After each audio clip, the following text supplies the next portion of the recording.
Hi! In this video, we'll be talking about HTML colors. So to recap, we can set the color of our HTML elements using this style attribute. If we set the style to have a color of blue, we'll end up with blue text. If we set the style to have a color of red, we'll end up with red text. To review, there are 140 colors that have names in HTML. These names are things like red, green, cyan, even something like blanched almond. And to see the full list of all 140 names, we can go to this link and see the full list. But this brings up the question of, aren't there way more than 140 colors? What about all the colors in between? How can we make any arbitrary color in HTML? Well, the way we do that is with HTML color codes. So colors in HTML can either be specified by a valid color name, something like red, green, or cyan, an RGB value, such as RGB 0 to 550, or a hexadecimal, also known as hex, color code, such as hashtag FF00FF. Now, RGB and hexadecimal are some weird new things. So what is going on here? What would these colors even look like? What does that mean? Well, introducing the RGB color encoding. So the RGB color encoding system allows us to create any color we want by specifying the amount of red, green, and blue in the color.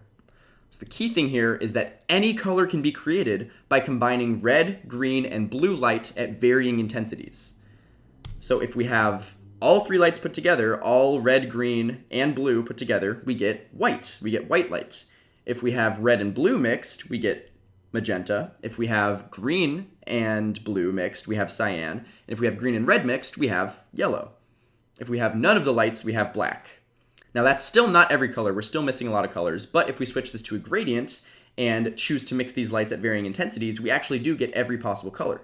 What's crazy is if you look really close at a screen, either a TV screen or a computer screen, every single pixel in the screen has this trio of red, green, blue light. So that's how every color is made on the screen, is by just shining these lights at varying intensities, and when you zoom out, you see a full colorful picture. So this is how we'll be building colors in HTML, is with the RGB system. Any color has three values, the amount of red in the color, green, and blue in the color. So if we have all three values set to 0, we get black. If we have a mixture, something like 156 for red, 54 for green, and 255 for blue, well, that results in purple. If we have them all turned all the way up, all the way to 255, that's when we get white. So each color channel, red, green, and blue, gets a value in the range 0 to 255. That's the minimum and maximum for each channel.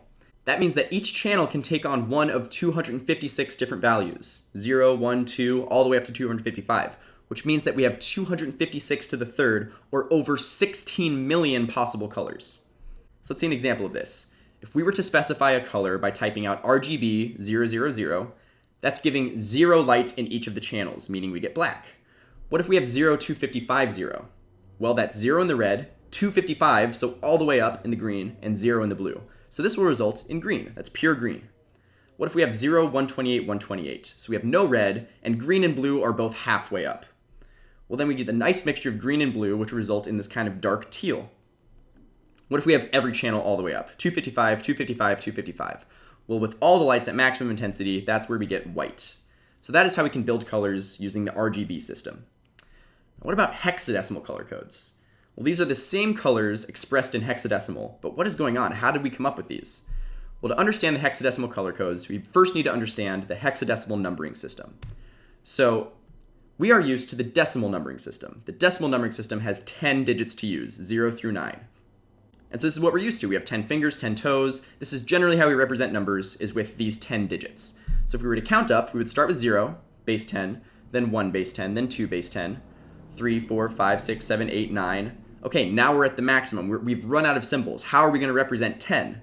Well, to get to 10, we're going to bump up, go from a 0 to a 1 in the tens place, and then drop back down to 0 in the ones place. Then we go 11, 12, so on, until we have a 9 in the tens place and a 7 in the ones place. Now we have 97, 98, 99. And so those are all the 2-digit numbers we can create in the decimal numbering system. Now the hexadecimal numbering system actually has 16 digits. We're going to represent the exact same numbers, but we're going to do it with 16 digits instead of 10. So to count in the hexadecimal numbering system, we would have 0, base 16, 1, base 16, 2, 3, 4, 5, 6, 7, 8, 9. Now 10 is actually written as an A. That is a single digit in the hexadecimal numbering system. We still have more digits to work through. So then we have B, C, D, E, F. Now F base 16 is the same thing as 15 in base 10. But now we're at F. We have no more symbols to work with. How are we going to keep going? Well, same deal. We're going to bump from a 0 to a 1 in the 16's place, and then drop the 1's place back down to 0. So now we have 1, 0, base 16, 1, 1, 1, 2, so on, all the way up to F0, F1, F2, so on, all the way up to FD, FE, and FF. So those are all the 2-digit numbers we can make in the hexadecimal numbering system, 00 to FF. Now, it's not so important to memorize how to go from hexadecimal to decimal and what each of these numbers means, but this is, in general, when you see these numbers and letters, you're representing an actual number. So we can specify the same RGB colors using hexadecimal digits instead. So 00 would be 0, and FF is 255.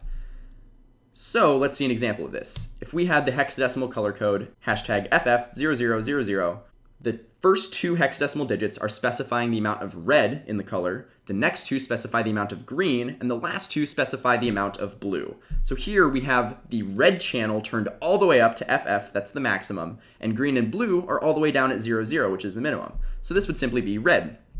Now what if we had FF? Now every single color channel, red, green, and blue, is turned all the way up, so this would be white.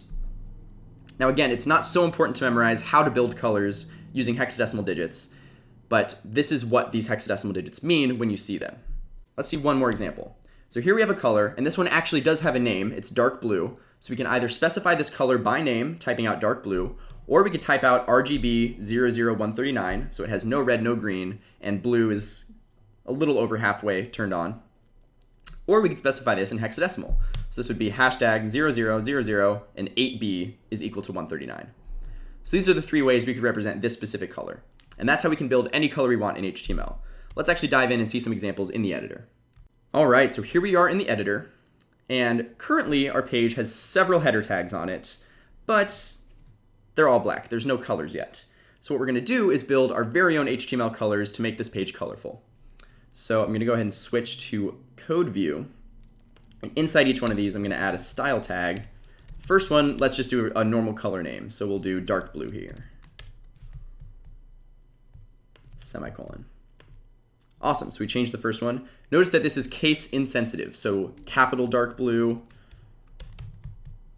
It doesn't matter what letter case I use, it's all going to be the same. So in general, we should camel case it so we can read it. Capital D, capital B.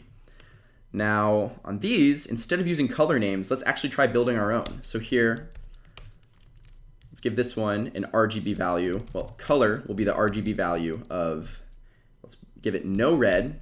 Let's give it a lot of green, 200, and just a little bit of blue, 80. So here we go. We get mostly green, and there's a little bit of blue in there. How about this one? RGB of, let's give it fully red, halfway green, and no blue. Awesome, so we get kind of this orange. It's all the way red and a little bit of green. Now, say you have a specific color in mind, but you don't know the exact color code for it. What we can do is go over to the Docs tab, and there's a lot of resources here to help you make your own colors. So if we go down to the color picker, this is going to be your most valuable tool. So this might look different from browser to browser, but in Chrome, this is what it looks like. If I click on this, I can actually have a lot of ways of building colors. So I can use the sliders to specify the amount of red, green, and blue in the color. So I can make colors this way. I can go to a gradient picker and choose this, slide this to change the darkness. And every time I update the color, I'm automatically getting the hex code for that color. I can go over here and choose specific pre-made names. I can go over here and slide around the spectrum, or choose an image and actually pick the color off of that image. Or I can go over here and choose these colored pencils. Either way, any color you create over here will show up as the hexadecimal code right here. So once you're set, let's say that's the color I want to use, I'm going to copy that hex code and use it in my code.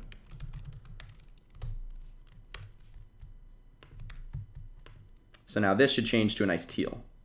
Awesome. So that is how we can make our very own colors in HTML. Now it's your turn to dive in and give it a try.